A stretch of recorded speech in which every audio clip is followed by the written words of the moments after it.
Hello दोस्तों, कैसे हो। आज हम करने जा रहे हैं क्लास 10th का NIOS बोर्ड का पेंटिंग का, ठीक है, जिसमें है 13वीं शताब्दी से 18वीं शताब्दी तक कला का इतिहास तथा मूल्यांकन। दोस्तों ये भी चैप्टर काफ़ी इंपॉर्टेंट होने जा रहा है, क्योंकि इस चैप्टर में हमें 13वीं से लेकर 18वीं शताब्दी, जो कि कुछ समय काल हमारे नज़दीक आता जा रहा है, उसके बारे में बताया गया है। कहते हैं 12वीं शताब्दी ईस्वी पूर्व में भारत के विभिन्न भागों में शक्तिशाली वंशों का पतन के बाद कला के संरक्षण का अभाव हो गया तथा इस युग में बड़े बड़े स्तर पर कला की परियोजनाओं का आरंभ हो गई थी। कहते हैं इसमें बहुत बड़ी परियोजना है, क्योंकि आपको पता है ना, काल जो है 18वीं शताब्दी आ चुकी है, तो इसमें बेशकली है कि जो अंग्रेज होंगे उनकी भी एंट्री हो चुकी होगी। यद्यपि राजस्थान, बंगाल तथा उड़ीसा में कुछ मंदिरों का निर्माण हुआ जो निम्न था। इस युग में मुस्लिम शासकों ने निर्माण कार्य को भी किले तथा मकबरों तक सीमित रखा। उन्होंने वास्तुकला को प्रोत्साहन नहीं दिया, परंतु इस काल में सचित्र, हस्तशिल्प और पांडुलिपि काफ़ी संख्या में तैयार हुए। क्योंकि ये समय काल जो है आपको पता ही होगा कि मुगल काल माना जाएगा, क्योंकि 14वीं शताब्दी से स्टार्ट हो गई थी वो, और 18वीं शताब्दी की बात की गई है, तो 13वीं शताब्दी से स्टार्ट की गई है। जैसे भारतीय कला समृद्ध हुई और यह पांडुलिपि विभिन्न भारतीय धर्म तथा संप्रदाय में संबंधित थी। इन धर्मों एवं संप्रदाय में मुख्य रूप से हिंदू, जैन, बौद्ध धर्म शामिल थे। यानी इसमें हर एक धर्म, हिंदू हो, जैन हो, बौद्ध धर्म हो, सभी सम्मिलित थी। इन सचित्र पांडुलिपियों का मुख्य केंद्र बंगाल, गुजरात तथा बिहार माना गया था। बंगाल तथा बिहार में ये पांडुलिपियां पल्लव वंश के शासक के संरक्षण में तैयार हुई थी, जिसमें पावस शैली स्पष्ट रूप से दिखाई देती है। कहते हैं कि इसमें काफ़ी इंपॉर्टेंट दिखाई देती थी, ठीक है। दूसरी ओर जैन धार्मिक पांडुलिपि बिहार में लिखित एवं चित्रित द्वारा सजाई गई ये पांडुलिपि पाम पत्रों पर लिखी गई थी। किस दोस्त पे दोस्तों, ये बड़ी काम का पत्र क्वेश्चन है कि इस समय जो काल में बनाई गई थी, चित्र जो बनाई गई थी सारे कुछ, वो पाम पत्रों पर लिखी गई थी, जिसमें सुंदर एवं लेख के चित्र को लिए स्थान को छोड़ दिया गया। यानी चित्रों के लिए उन्होंने क्या किया था, स्थान को छोड़ दिया था। भारत के कुछ भागों में मंदिर वास्तुकला को भी इसी कला में बढ़ावा दिया गया था। माउंटेन आबू को दिलवारा में संगमरमर के मंदिर समूह तथा बंगाल एवं उड़ीसा में पक्की मिट्टी के बने मंदिर बहुत ही सुंदर हुआ करते थे। कहते हैं 16वीं शताब्दी ईस्वी में 19वीं शताब्दी ईस्वी तक राजपूत मुगल चित्रकारी काफ़ी फली फूली और समृद्ध भी हुई। राजपूत चित्रकला में लोक चित्रकला यानी लोक चित्रकला की काफ़ी विशेषता थी इस समय दोस्तों। अजंता चित्रकला भी काफ़ी प्रसिद्ध थी इसमें, जबकि मुगल चित्रकला में फारसी तथा राजपूती चित्रकला एवं सम्मिश्रित थी, यानी काफ़ी कला को जो है आपस में मिश्रित कर दिया गया था। 18वीं शताब्दी के बाद भारतीय कला का पतन आरंभ हो गया, लेकिन कहते हैं 18वीं शताब्दी के बाद जो था कला का विनाश हो गया और कला खत्म हो गई। दोस्तों मैं एक बार फिर से कहना चाहूँगा, अगर अभी भी चैनल को सब्सक्राइब नहीं किया, सब्सक्राइब कर लीजिए, अपने दोस्तों के साथ शेयर कीजिए। जितना शेयर कीजिएगा उतने दूसरे बच्चों को हेल्प मिल जाएगा, ठीक है। और एक बात जो है सबसे बड़ी बात है कि आपको ये वीडियो पूरी देखनी चाहिए, क्योंकि जब तक आप पूरी वीडियो नहीं देखोगे आपको समझ चैप्टर नहीं आएगा। मैं जानता हूं कि हर जगह यही बात कहते हैं, लेकिन मैं अपने लिए नहीं कह रहा हूं, या आपकी भलाई के लिए कह रहा हूं, क्योंकि आप पूरी वीडियो देखिएगा तभी आपको समझ में आएगा कि चैप्टर में कहा क्या गया था। आप स्टार्टिंग से सुन लोगे कोई फायदा नहीं है। दोस्तों पढ़ाई लिखाई जो होती है ना, बहुत काम की होती है। अगर आप इसको कहते हो ना कि घोल के पिलाने वाला चीज़ नहीं होता है, इसको आपको स्वयं ही पढ़ना पड़ेगा। और आपको अगर बार बार, क्योंकि आज हमारे आधुनिक युग में हम लोग हैं, तो आजकल मोबाइल जैसे गैजेट आपके पास उपलब्ध है, तो इसका भी आप फायदा तभी उठा पाओगे जब उसको सिस्टमैटिक कार्य करोगे, जब उसका सही प्रयोग करोगे। ये नहीं कि आप मोबाइल में कान में लगा रखे हो, इसकी टॉपिक सुन रहे हो और आपका ध्यान किसी और काम में हो, तो पढ़ाई नहीं होता है दोस्तों। चाहे आप कभी भी हो, जब भी इस चैनल को स्टार्ट करो, आप एकदम शांति मन से अच्छे से इसको ग्रहण करो, तभी आपको समझ में आएगी कि चैप्टर में कहा क्या गया है। मेरी भलाई कुछ नहीं है दोस्तों, सिर्फ आपकी है कि आप अच्छे नंबरों से पास हो जाओ, आगे निकल जाओ। मेरी सिर्फ इतना ही उद्देश्य है, और इसी उद्देश्य की वजह से मुझे आज वीडियो बनाने में मैं विवश हूँ, क्योंकि मैं चाहता हूँ कि हर एक बच्चा जो समझदार हो। क्योंकि जब तक आप समझदार नहीं होगे ना, मेरा जो लोक कल्याण जो है वो कभी भी नहीं हो सकता। जो मैंने लोक कल्याण चरण बना रखी है उसको कभी भी सफलता नहीं मिल सकती है। क्योंकि आप ही लोग समझदार नहीं रहोगे तो हमारा देश में जो बुराई फैली हुई है जो है वो कैसे सही होगा। चलिए बात ना करते हुए, सब्सक्राइब आपने कर लिया होगा मुझे मालूम है, और आपने शेयर भी कर दोगे दोस्त पे, व्हाट्सएप पे, तो ठीक है। मैं अगला टॉपिक स्टार्ट करता हूँ इसके। दोस्तों जैसे चित्र आपको दिख रहा होगा, ये काफ़ी रंगीन चित्र है, श्रृंगार। आपने इसमें देख रहे होंगे कि किस तरह से चित्र को बनाई गई है। इसमें सिर्फ एक आइस को दिखाने की कोशिश की गई है, तो ये चित्रों से साफ दिख रहा है कि ये मुगल कालीन चित्र हुआ होगी, क्योंकि मुगल कालीन में ही ऐसे चित्रों का प्रदर्शन की गई है, ठीक है। देखते हैं इस चित्र में क्या विशेषता है। ये जो चित्र दिखाई गई वो चित्र जो है शीर्षक जो है श्रृंगार है, शैली जो है गुलेर घराना है, समय जो है 18वीं शताब्दी ईस्वी पूर्व बताई गई है और जो कलाकार है वो अज्ञात है, इसमें भी कलाकार अभी तक हमें पता नहीं लगी है। माध्य है टेम्पोरा के माध्यम से इस चित्र को बनाई गई है। सामान्य विशेषता इसकी क्या है देखते हैं।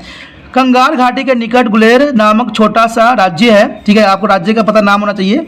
गुलेर नामक छोटा सा राज्य है। यह राज्य पहाड़ी शैली के चित्रों के लिए बहुत प्रसिद्ध है, यानी यहाँ पर पहाड़ी शैली की चित्र भी बनाई जाती है। कहते 1450 ईस्वी से 1780 ईस्वी के दौरान यह शैली विभिन्न राजाओं के संरक्षण के लिए, ठीक है, संरक्षण में काफ़ी पल्लवित और समृद्ध हुआ। काफ़ी हुई।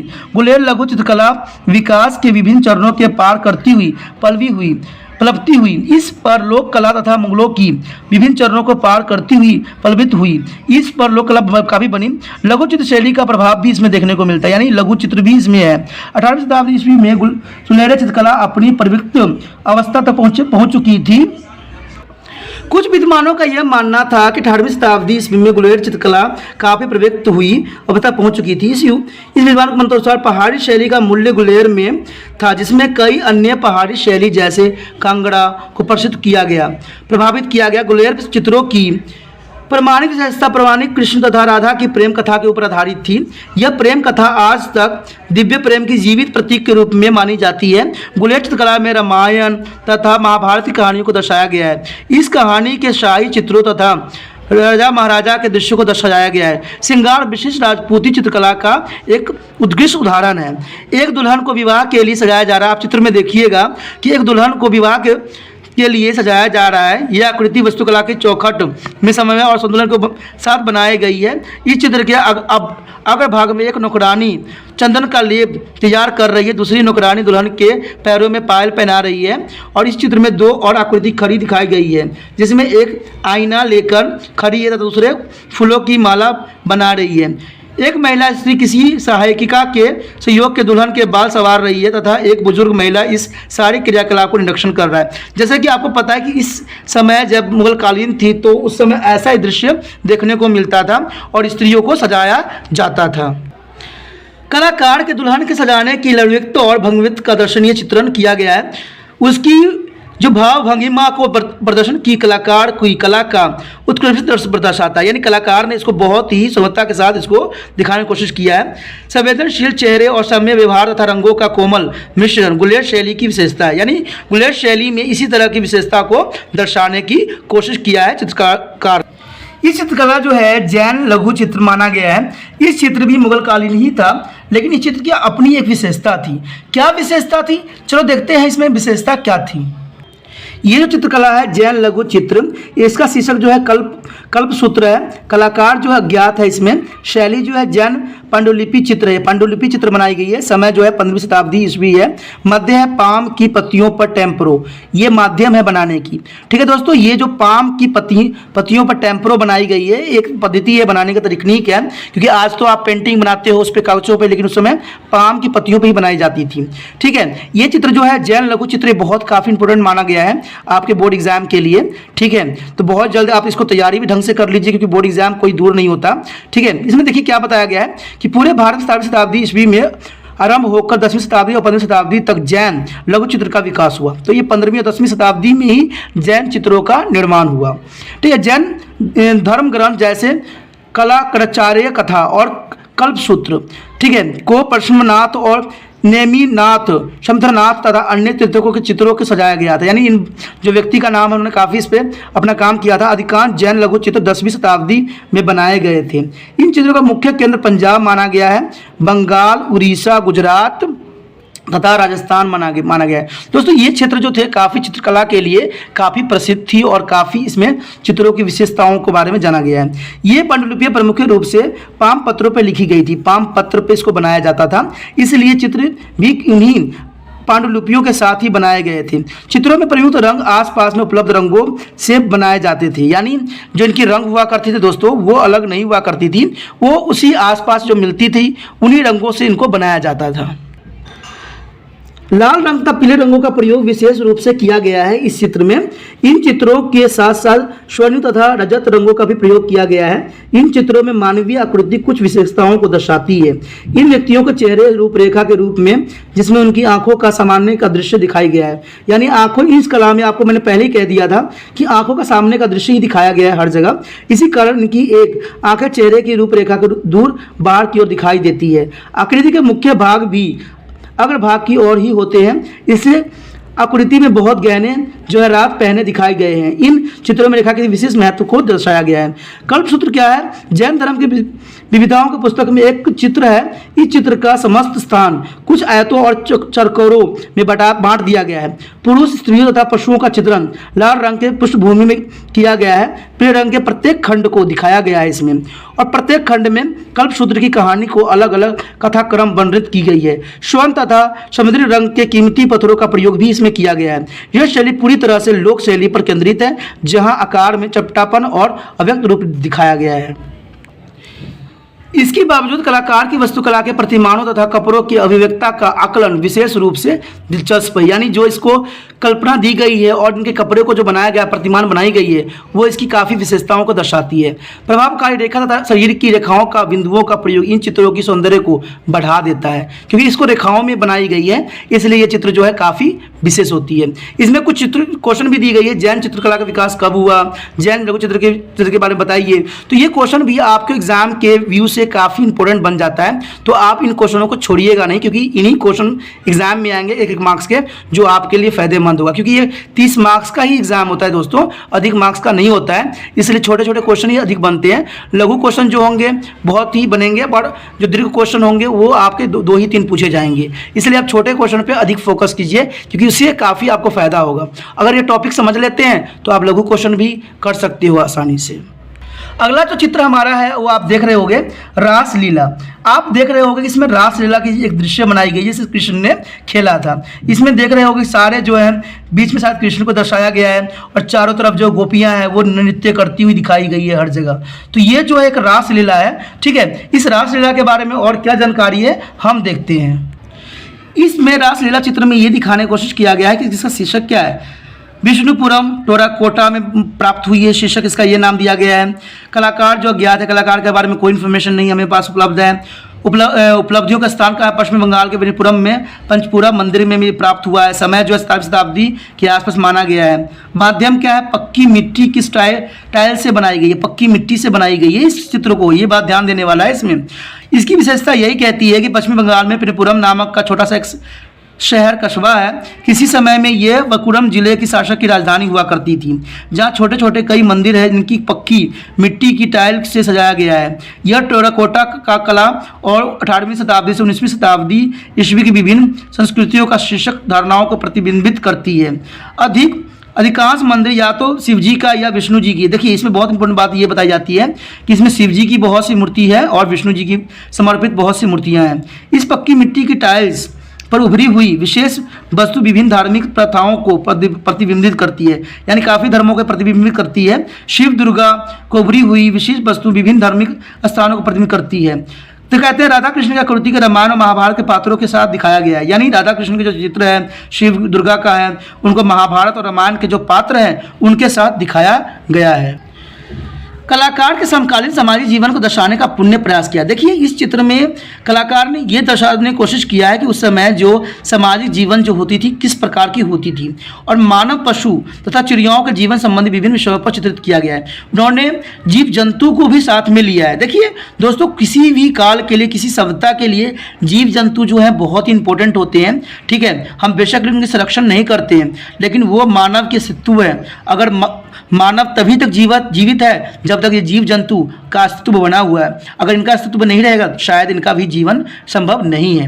कहते हैं तभी कलाकारों ने उस समय भी इन जीव जंतुओं, पशु पक्षियों को भी चित्रों में दर्शाने की कोशिश किया है।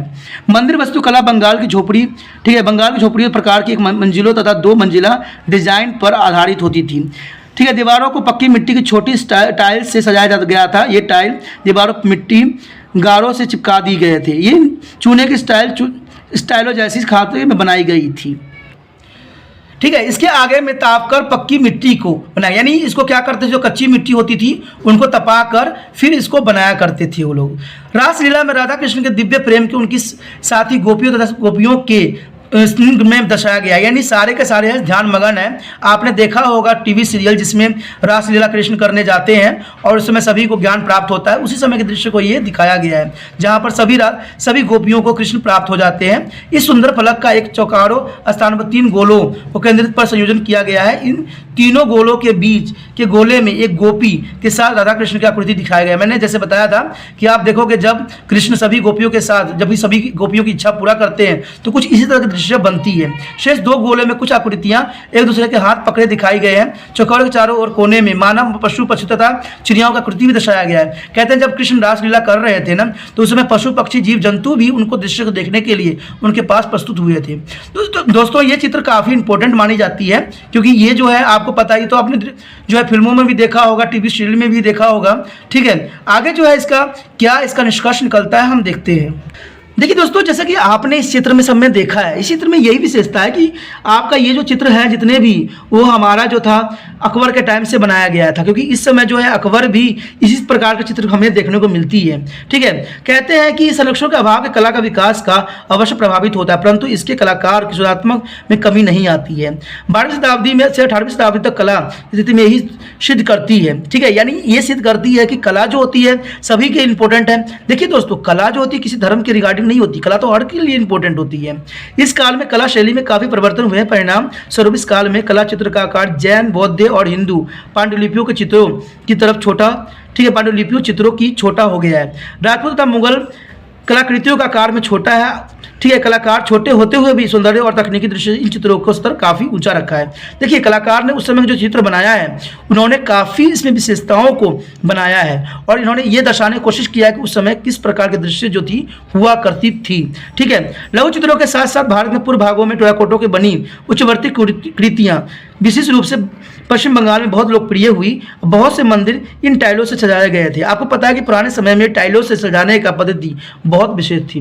दोस्तों, चैप्टर को अगर आपको समझना है तो मेरा विचार एक ही होती है कि आप बार बार समझने की कोशिश करो। आप वहाँ पर समझो जहाँ पर कोई व्यक्ति ना हो, शांति हो, क्योंकि तभी आपको ये चैप्टर की जो गुण रहस्य है उसके बारे में समझ में आएगा। देखिए दोस्तों, पढ़ाई कीजिए समझने के लिए, पास होने के लिए नहीं कीजिए। पास देखिए जब समझ में आ जाएगा तो पास तो आप ऑटोमेटिक हो जाओगे। ठीक है, मैं जानता हूँ कि आपको चैनलों पर बहुत से गुरु होते हैं, पढ़ाने वाले बहुत से लोग पढ़ा रहे होते हैं, लेकिन मेरा विचार यही है कि आपको जहाँ समझ में अच्छे से आता हो ना वही कीजिए। ठीक है, किसी के बहकावे पे नहीं जाइए, आपको अच्छे से पढ़िए, क्योंकि आप नहीं पढ़िएगा तो आपका कैसे सपना पूरा होगा, कैसे हमारा देश का भविष्य बनेगा। ठीक है दोस्तों, मैं तो सिर्फ इतना ही कहता हूं आप लोगों को कि आप थोड़ा सा क्या कीजिए, इसको व्हाट्सएप स्टेटस पे लगाइए, जिससे जो जरूरतमंद बच्चे होंगे उनको भी ये लिंक मिल जाए और शायद उनका कुछ भलाई हो जाए। इसी विश्वास के साथ कि आप इसको शेयर भी कीजिएगा, लाइक भी कीजिएगा और दूसरे बच्चों को हेल्प के लिए अपने व्हाट्सएप स्टेटस पे भी लगाइएगा। ठीक है दोस्तों, इसी के साथ अगले वीडियो में मिलेंगे। Okay, bye.